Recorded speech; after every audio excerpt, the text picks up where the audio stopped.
When I was in a small church, like I would ask bigger churches, hey, could we use your curriculum? Like, what are you using? Yeah, we're using this. Just pay $2,500 a year and then you can use it too. And I'm like, $2,500 a year? You might as well say, give us $1 million, because Church of 40 cannot afford that. And so I always had this desire to give away curriculum. I tried writing my own curriculum, and it just takes, it's ridiculous amount of time.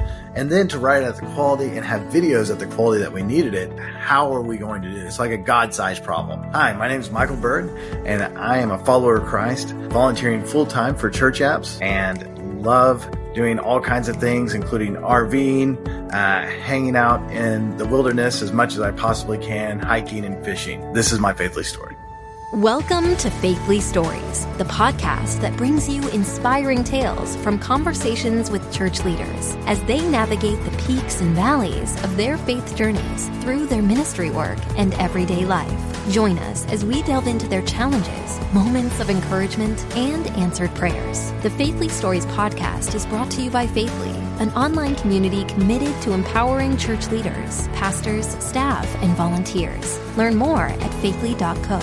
Get ready to be uplifted and inspired as we unveil the heart of faith through stories from the front lines of ministry on the Faithly Stories podcast. Could you share how your faith journey started? Sure. So my faith journey started probably when I was born, because my parents were both heavily involved in the church. Always, my dad has been a minister all my life, but I really didn't take Christianity seriously. Probably till I was about 11, 12. Our church always had this passion play where basically it was just like Jesus's resurrection. And his death and his resurrection. And they did really, really well. It's something they put a lot of time into. And one night during that, I was watching, and it just dawned on me, like, Jesus died for me. Like, not for my parents, not for anybody else, but personally for me, and for the sins that I did, so that I could live with him forever. And that was it. I was sold. And so I told my dad. And then, like a good dad, he said, well, all right, let's keep thinking about it. And I brought it up several different times. I was persistent, and he knew that it was time. And so I was baptized, and I won't say that I've been living perfectly ever since then, but I've been doing the very best that I can. And sometimes probably during college, I realized, or about when I was 18, 19, I really got a calling to go full-time ministry. I've been fighting it. I didn't want to do it. I knew that I should. And then, God just spoke to me and was like, hey, quit messing around. And so I did. I went full-time ministry and follow him as close as I can ever since. So what were some of the things after, I guess, your conversion at 12 that made you think about ministry? Yeah. So really the biggest things that happened for me is I love traveling. Anytime I can go anywhere, I'm all about it. And in the Christian world, that means mission trips, right? And so I went on several Mexico mission trips and just absolutely loved it. But during those mission trips, really just finding myself serving others and growing closer to God. And so the school that I was at, there was a Westland mission trip that was offered to go to Russia. And so when I was 16, for the first time, I went to Russia. And what we did was there's like a 3-week camp that was in Russia. That was really supposed to be like a communist camp. I mean, that's what it was, but they really liked the fact of Western influence, so Americans could come in. And so we got to come in and basically have an American camp, which we had chapel at every night.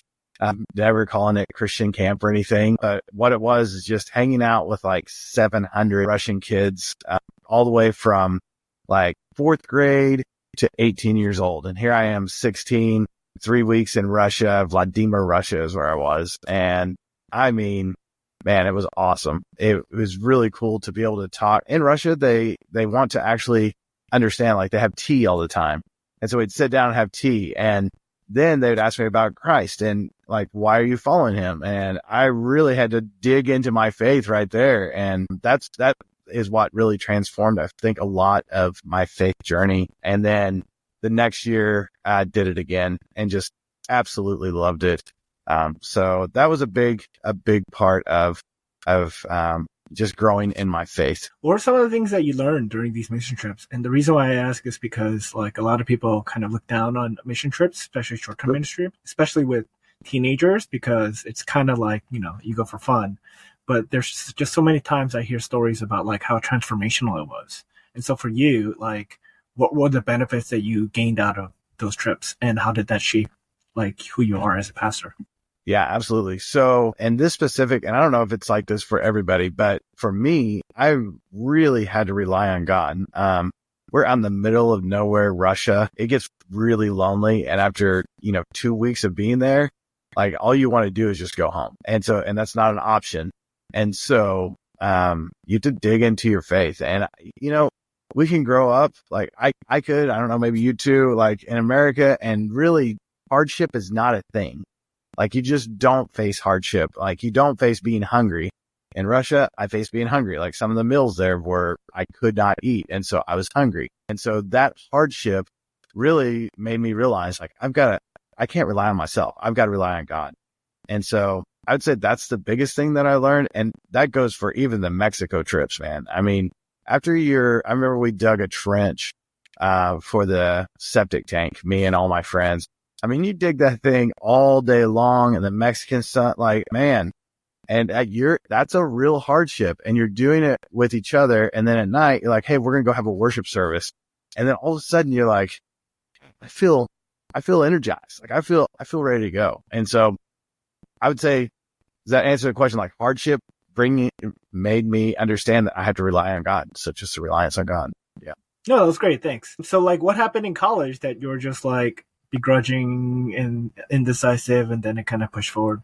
So really it's probably my high school year, and it was just this, I knew I'd already been on the trips. I knew what I really needed to do, but I really wanted to go somewhere where I could make a lot of money.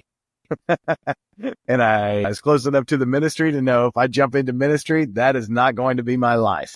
I mean, that was just as simple as that's what was holding me back. So I had the choice basically to just continue working right out of high school or go to Ozark Christian College is where I went. And that was kind of the path to get into ministry from my perspective back then. And I only stayed at Ozark for 1 year. I really hated school too. Like I never got along with studying and I don't like school. And so that was pulling me.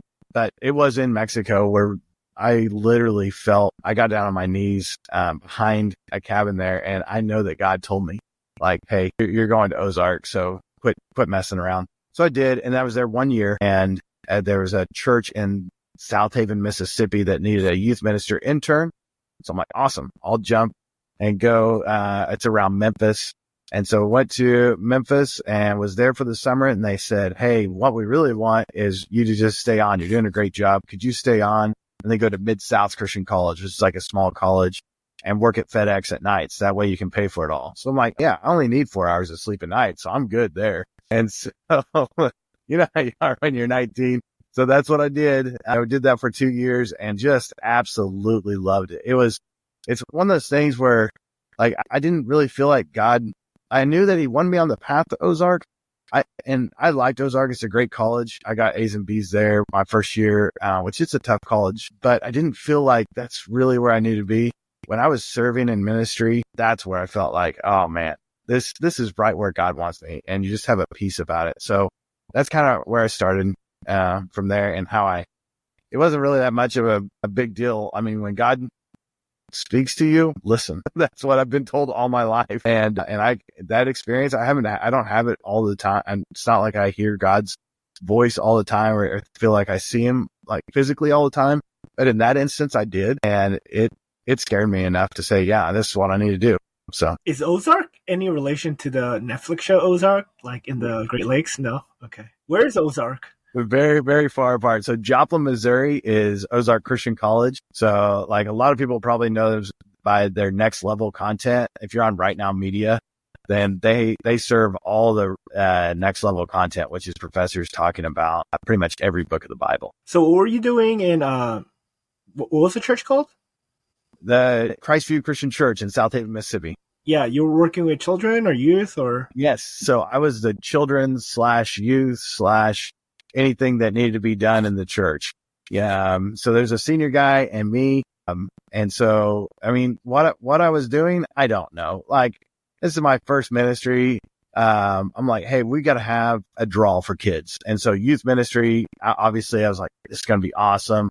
Let's make a sand volleyball court.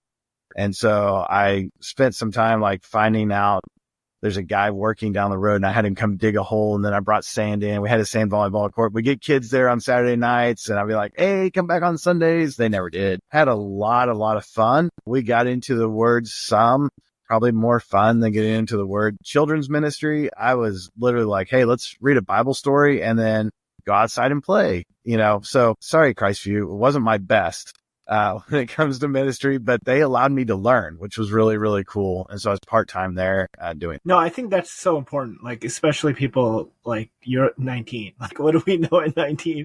And they kind of just throw you in the fire. I mean, it's a miracle that like nothing bad happened. And you, like you said, you gave them a wonderful experience of church. And I think that's the best. And you learned a lot too. So where did you transition after that? Yeah. So, Christview is actually where I met my wife, Katy. And so we got married shortly after I met her. In fact, it was like 9 months after we met, we were married and we were there at Christview for a little bit, married together, but it was getting hard because like I had this beautiful wife that I just married and loved spending all kinds of time with her, but I only had 4 hours to sleep because I was still working FedEx part-time, going to college and doing the ministry. And so then she got pregnant. And we're like, okay, we've got to find a bigger, something that's going to sustain our family. So we actually started looking and we ended up in Lexington, Tennessee. Actually, they called us and this was more, so Christview was probably about 70 people. Lexington, Tennessee, Lexington Christian Church at the time was like 150, and growing. I think they peaked when I was there, like 200, somewhere around there. But they wanted me to do the same thing. Youth and children's. And I learned a little bit, I'm only like 21 at this point. So it was nice to have a fresh start and to be able to say, okay, like here's what we're going to do and move forward from there. So I moved from Christview to Lexington and no longer working FedEx. I'm working full time at the church, which is awesome. It's exactly what I knew God wanted me to do. So how did you meet your wife? That's an interesting story. So her dad actually, he came to the church and did a revival. And then at the end of the revival, he liked that I was working so hard and doing my best. I'm sure he didn't see like, oh, wow, he's an amazing youth minister. Like you said, I didn't really know what I was doing, but he liked my work ethic. And he also saw that, here I am, a boy from Kansas. I'm a long ways from home, just doing ministry. He said, hey, I've got 2 daughters. One's 21, one's 17. Would you like to talk to them? Like, there's somebody to talk to. And I'm like, yeah, let me have the number of the 17-year-old. And then, 9 months later, we were married. 3 months later, we were engaged. And so, that's how I met Katy. And, it turned out all right for him, I guess. He always jokes about He conned you into a partner in the ministry. He really did. Wait, so what about her that like connect with you? What about her that connected with me? Yeah. The first time I talked to her, like just the sweetest voice on the phone and just kind of curious about what I was doing. And she was so interested in the ministry, like, well, in children's ministry, really, what are you doing? Like, and helping me out there, like from day one, just wanted to be a partner in what I was doing. And I knew if I was going to have a wife that was going to go long term with me, then they're going to have to love the ministry. And like her heart for the ministry was just right there. And then just the fact that she was willing to just kind of wait on, because she lived an hour and a half away. And so, and I was really busy, but she was still willing to kind of wait around. And then actually the first date that we went on, she's so sweet. And I knew that I was going to marry her. And so I actually called my mom on the way home. I said, hey, I found the girl I'm going to marry. And that was it. It's another one of those things. God, sometimes it just clicks like, yeah, this is a girl for me. So, what was your first date? So I went to Charleston's and I've got a steak. At this point, I felt like I'm working part-time at FedEx. I didn't have very many bills. I had 4 roommates in a 1-bedroom apartment, so I kept my cost way down, We had guys sleeping in bunk beds in the living room. That's how we rolled. And so I'm like, yeah, we're going to Charleston's, get a steak. She got a chicken salad, and I'm like, come on. And I got a steak, and then we went to the movies and watched, oh gosh, it's like I can't remember the name of the movie, but she remembers that night. Like, I was very shy. I didn't have very many like girlfriends that would date around, that type of thing. So I put my hand like in the small of her back when we walked out the door, and she said that was when I was like, oh wow, I really like this guy. So I don't know. Got a little too romantic here for that. You with me, Danny? The hand in the back works all the time. I see that on like Instagram too. Weird guy out there. All right, so you're newly married. You had a kid, and you're in was it Tennessee or Kentucky? No, Lexington, Tennessee. Lexington, Tennessee. Yeah. So Lexington, Tennessee. The senior guy left, which happened to be Carrie's dad.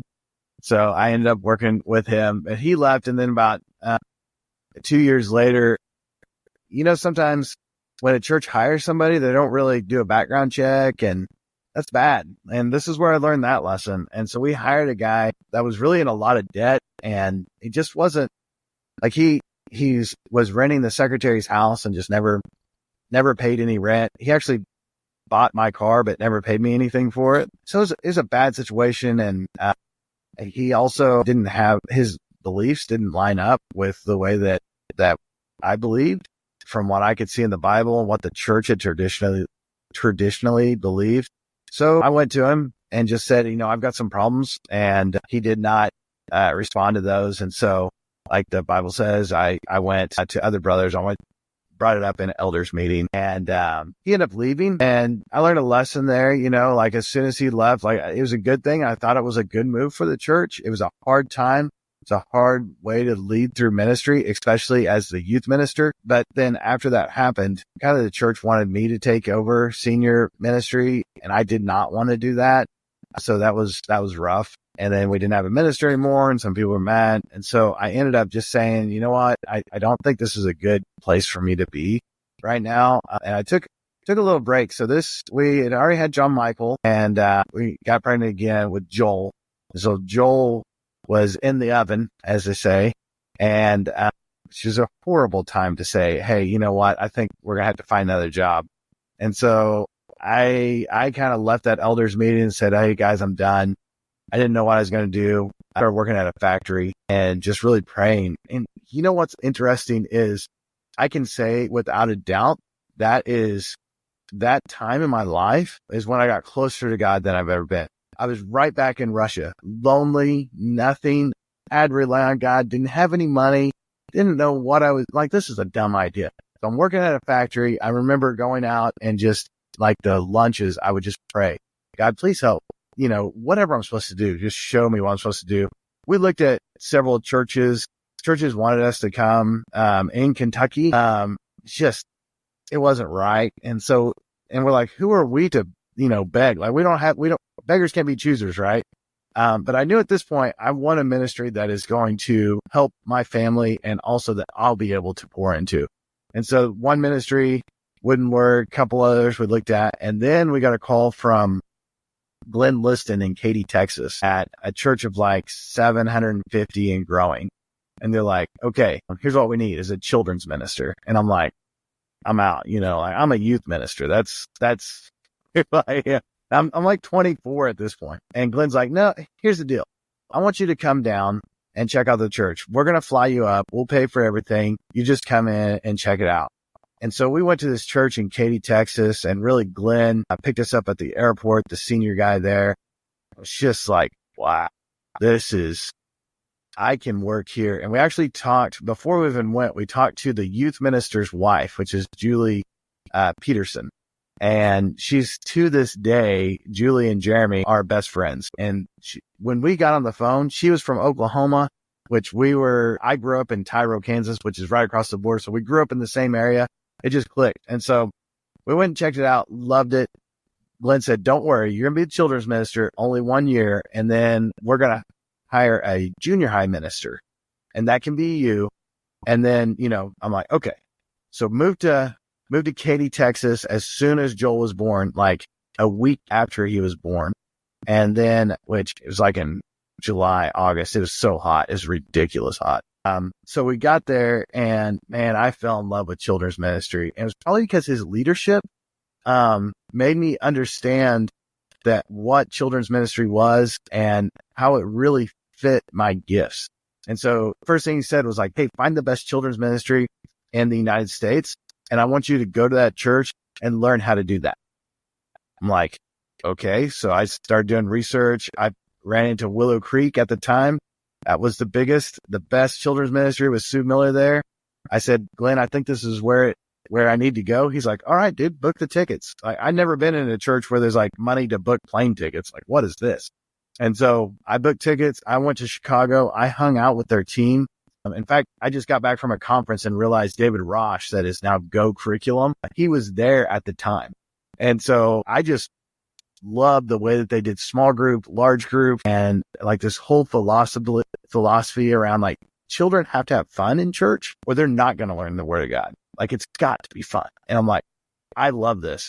And so from there, man, I was all children's ministry. That junior high position, like thing came up and Glenn mentioned something about it. I'm like, no way. I'm in this, I'm loving it. And so I had a great ministry in Katy, Texas for about 4 years, I think. And it was incredible. God really showed me a lot of different things. And then now looking back at my life, it's like, wow, like I went from a church of, when I say 70, barely 70, like 45 is, all the way to a church of 700, that has resources. And there's a lot of differences, but there's a lot of similarities.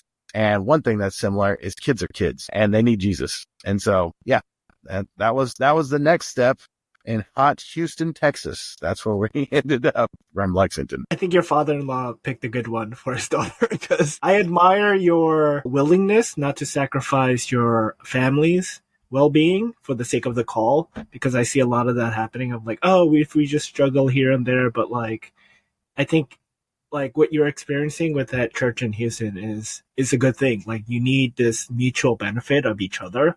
Otherwise pastors get used and like abused and like squeezed out, So I'm glad you got that experience. Yeah. Yeah. And that was, I probably learned a lot of that, which was working with your father-in-law as a senior guy, could be like a nightmare to some people, but I learned a ton of good things from him.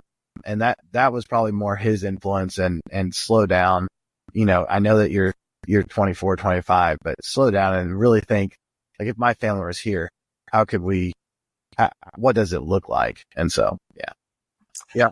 I want to backtrack a little bit. You don't have to get into too many specifics, but what was like some of the things you disagree with that you wanted to bring up with that previous pastor? Yeah. So the biggest thing was basically over baptism and, in the non-denominational faith, we believe in Acts 2:38, where it talks about, what must we do to be saved? Repent, be baptized. And that's it for us. And so when we would have people that would come forward, he would say, yeah, well, it's not that big of a deal. Maybe we get baptized in a couple of weeks or whatever. I'm not going to get into the debate with people whether that's right or wrong, but I can tell you that, if you're going to teach something, look at the Bible, see what it says, follow as close as you can. We know that it does talk about baptism in the Bible. It's there. We can't deny it. Now, there are some cases where you could say, well, these people didn't get baptized. Okay. But if your way is right, like Jim, if we don't baptize people and we're wrong because we're not very smart, we're just humans after all, then we're really wrong. But if I'm wrong and, people don't need to be baptized, and that's what the Bible's saying, but we still baptize them, we're okay. And so when it comes to teaching, man, I really feel like you need to teach that baptism is a part of salvation. And that's what the church believed too. And he didn't. And it was in the elders meeting, I actually pointed out 3 or 4 things. And then I brought that up and said, this is it. And actually the elders at the church said, well, Michael, we need to give Jim another chance. Like he needs to have another chance. And he stood up and said, no, Michael's absolutely right. And I'm going to resign because we should not have been living the life that we were living. And so it was tough, man. Standing up for your faith and what you really believe can sometimes put you in a path where you feel like you're all alone. And, I'm not the judge. I don't know. I can't tell you for sure, but I know what I believe and I got to stick to that. But that was the major thing. Yeah, you did what you thought was right and for the care of the church, but, you got to leave the outcome to God. But just to clarify, he kind of like denied baptism, or he just minimized it? We probably just more minimized it. And that was kind of the spiritual thing that was wrong. The bigger things that were wrong was he was misusing money. Loan sharks were calling the church. Like it was ridiculous. Like there's no way that he could have continued on. Yeah, I didn't want to get into the whole debt thing. That's just another. Because church and money, and that's just anyway. Oh man, yeah. Okay, bad. So let's kind of fast forward a little bit. How did you get connected with church apps?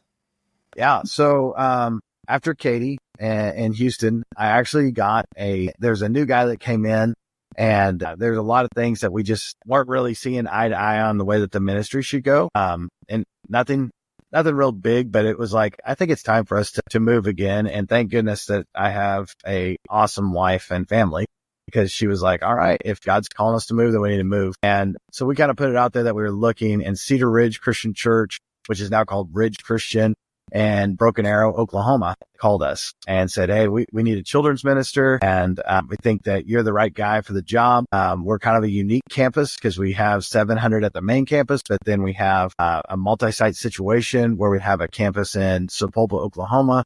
And then next year, we're going to have a campus in Katy, and we're hoping to go to 7, 8 campuses. I'm like, that's a challenge. Like, that's what I need. And so I was on board there. We moved to Cedar Ridge and just did ministry there. I really learned a lot about multi-site and how to get in children's ministry. So multi-site is one thing, and then multi-site children's ministry a lot of times can just be kind of left behind, like, oh, it doesn't matter. But there's a lot of stuff that has to happen behind the scenes for children's ministry. Mainly, I had classrooms that were spread out over 300 miles. And I had to have the content on the TVs for the teachers every Sunday morning. And so that turns into kind of a job. And so I learned how to do that as efficiently as I can using Dropbox, ProPresenter, stuff like that. During this time, I also, because like in ministry, there's not enough money. And as my kids got older, like I realized I'm going to have to find some more money somewhere. Not to mention, every time that I've talked about moving, we've lost $10,000 on the house. That's the way it goes in the world. And so I basically started a couple small businesses and learning kind of the entrepreneurial side of me. And so doing that, learning how to do multi-site, there was two girls in our children's ministry, Carrie and I call it ours because we did ministry 100% together. And they were those parents, like the kids of the parents, that just every time you'd send something home, they would fill out the paper, whatever we need to do, they're just on it, and they're awesome. And so we do like memory verses on Wednesday nights, and they'd be the first ones to go through all the book and memorize them, get all the books. Like they were on top, just amazing. Katrina and Allie. And so, unbeknownst to me, their dad was a coder. And he kind of had been watching what I was doing with those businesses and with a couple other things, and like how I got technology into the classrooms and dealt with the multi-site. Watching digital signage is what I was into. And so at the same time, he was watching me. I had no idea, but kind of backing up a little bit. When I left Katy, there was a guy there that basically he loved Jeremy, which I mentioned, Jeremy Peterson and me like doing ministry together. And then we were in a place where we weren't doing ministry together. He's like, hey, why don't you guys come back and start a church in Bel Air? And we're like, you know what the church really needs is they need this, something that puts us together, but something to help with technology. Like these small churches have no idea how to even get a website up, but they go into, whatever, and it's going to cost them tons of money. And at this point, it's like, was it 2019 or something like that? It was about 2009. There's just tons of people jumping on this, like churches need websites, and then you could pay and you get a monthly fee. And we're like, dude, it doesn't cost that much. So let's start something to do that. he agreed. So he funded a nonprofit called Live Church Solutions. And that we kind of made websites. We had 40 churches. We're just giving them website. We even bought their domain names, just to try to help out churches. And we would go to churches and help them with their tech. It was just one by one. And so fast forward, now I'm in Cedar Ridge. This guy that's been there, had his daughters in children's ministry. He comes to me and he's like, hey, I've kind of got this, I know about your digital signage. I think I can help you scale it. And I'm like, what is scale? Which is, I'm a children's minister running a tech company. And so he did know how to scale it. I went from using Raspberry Pis to have an Amazon Fire Stick app to be able to sell what we had all over the world. And then behind that, he's like, well, really what I want to do is I've got this idea for a nonprofit that would help churches with technology. I'm just not sure which direction to go. I'm like, well, I've got this nonprofit over here. We started looking at it, and then Church Apps was born because Live Church Solutions is a horrible name. And so we got rid of Live Church Solutions. The guy that was doing that turned out to be a coder, and he is incredible. And so he started coding a church management software because I said, churches need a church management software that is not something that you have to spin up a .NET server with and not something that you're going to have to pay monthly for, because small churches need this. I didn't really think about it. I explained to him what we did with Planning Center, what would be cool, the structure of it. A year and a half later, he came back and said, hey, I coded a church management software. Why don't you check it out? And that's kind of where Church Apps started. So that's how I got connected. God put all the pieces together, because if you look at it in hindsight, it's like, well, if I wouldn't have left Lexington, if I wouldn't have gone here, it wouldn't have been started. If I wouldn't have known, God had a plan. It's very easy to see in hindsight. So what are some of the products that you guys currently offer? Yeah. So obviously a church management software. What's it called? It's called Chums. So if you go to churchapps.org, you can find all of them listed there. But the church management software is very comparable to, I'd say, a Breeze at this point, almost like a Planning Center. It'll do everything that Planning Center will do in there. And then we have lessons.church. So that was the next one. I'm all children's ministry. So I'm like, hey, here's what we really need. And I noticed this when I was in a small church. I would ask bigger churches, hey, could we use your curriculum? What are you using? Yeah, we're using this. Just pay $2,500 a year and then you can use it too. And I'm like, $2,500 a year? You might as well say, give us $1 million, because Church of 40 cannot afford that. And so I always had this desire to give away curriculum. I tried writing my own curriculum, and it just takes, it's ridiculous amount of time. And then to write at the quality and have videos at the quality that we needed it, it was just like this, how are we going to do this? Like a God-sized problem. And so I basically said, prayed about it and started reaching out to people. We got connected with a publisher through Sign Presenter that I was working with. I was like, hey, is there a curriculum that somebody would sell us so that we could just give to churches? He's like, there's this church in Conroe, Texas. It's called The Ark.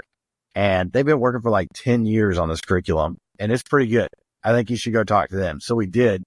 Turns out they'd spent $1 million plus on making a curriculum that was for their church, but also with the idea that they would be able to share it with other churches. And we said, well, what if we build a platform that would allow people to schedule out a year's worth of curriculum, and then it automatically shows up on their TVs, on their iPhone apps. We can spread it around the world. If we did that, would you would you give us all the curriculum for free? And they're like, absolutely. That's our heart. That's what we want to do. So that's where lessons.church started. And that's one of our products. And then from there, we've got all kinds of, it's a great platform. And so Ozark Christian College, which I mentioned before, next level resources. You can pay for right now, or you can get them all free on lessons.church. And then we have, several others and it really is just a hub for people to be able to schedule their curriculum out. So that's the second product. And then B1. So B1 goes back to the original idea of giving people websites. But now in 2024, it actually looks like Wix. And so you can make your own website. It's all 100% free. We host it 100% free. You tie your domain to it through a CNAME. And so if you're comparing it to something, I would compare it to a Subsplash. And so we have the app, that's the B1 app, and you can put whatever you want to on there. It also works with Chums and lessons.church. And so that kind of ties everything together. And then it brings in sermons too. So B1.church is another one. And then lessons.church B1. Sorry, we have a couple. Free Show. And so a Free Show is another God story. We started doing this. I guess we really started with church apps about 4 years ago, going hard. And then a couple of years ago, we ran into Free Show and we're like, what is this? And if you haven't checked out Free Show, it is basically ProPresenter, but 100% free. And, we figured out who was, writing the code for it, and they had the same heart that we did, Christopher. And so we called him and said, hey, he's 23 in Bible college. Like, what do you want to do with your life? You're going to be a preacher? Is that why you're about? He's like, no, man, if I could just code all day long and then give it all to the church, that's what I'd want to do with my entire life. And we're like, we got to hire this guy.